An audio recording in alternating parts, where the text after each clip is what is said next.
Time now for a visit to Goss's garage, where this week Pat has tips on keeping our cruising with kids safe and sane. John, there certainly isn't anything more important in life than the safety of our children. And to help us explain some of the do's and don'ts of taking care of them, we have Meg Gobrecht of the Maryland Highway Safety Office. Right. Hi, Pat. Hi. All right. What do we have that's right and wrong here? Well, okay, we have our wonderful models, Lucy, Luke, and Jack, and we're going to demonstrate. We'll start first on Lucy. Now, she's over 40 pounds, and she is seated in a high back booster seat. And basically what this booster seat does is simply position the seat belts on her properly. Children at this weight, at between 40 and 80 pounds, really aren't ready for the adult seat belt.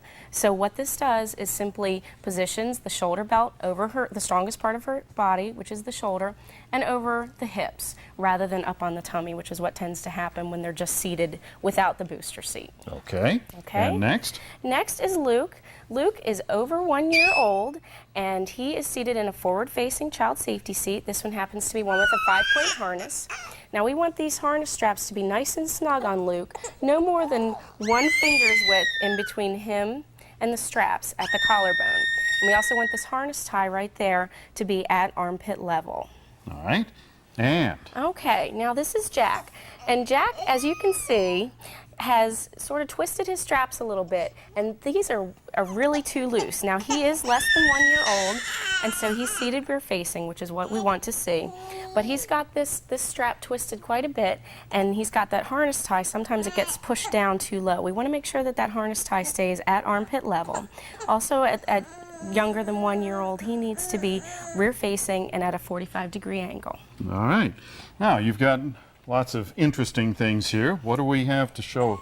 Well, one of the things I wanted to make sure that your viewers knew about was to make sure that they read their vehicle owner's manual and the car seat manufacturer's instructions when they're installing their car seat. All this comes with the seats, right? Absolutely. It should.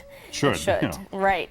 And the other things that I've brought, now this is basically a pool noodle that we've cut, and that helps us to get the proper 45-degree angle for a rear-facing infant seat or a rear-facing convertible seat. We want to make sure that when we're trying to get that angle that we don't use anything hard underneath, because that could become a projectile in a crash. Okay.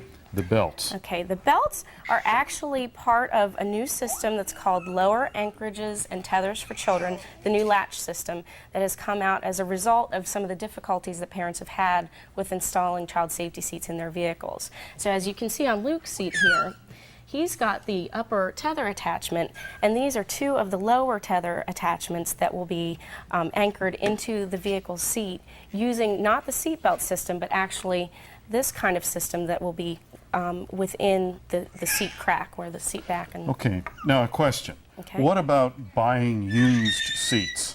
Very good question. I'm glad you asked. It's really a bad idea. Even if you're getting it from somebody that you know, they may not realize that if a seat has been in a crash, and if that seat has been in a crash, it could be very dangerous to use. It may be too old. Most manufacturers are recommending using seats no longer than 5 or 6 years. After that point, there may be some degradation in the plastic. The stickers are probably all removed, and the instructions might not be there. Okay. Now, where can they get more information about this? There are lots of websites on the internet. There are lots of local and state Safe Kids coalitions that they can contact. There's State Highway Safety Office. Lots of resources out there. Meg, thank you very much. Thank you. And if you have a question or a comment about your automobile, anything at all, write to me. If I use your letter, I'll send you a Motor Week t-shirt. The address is Motor Week, Owings Mills, Maryland, 21117.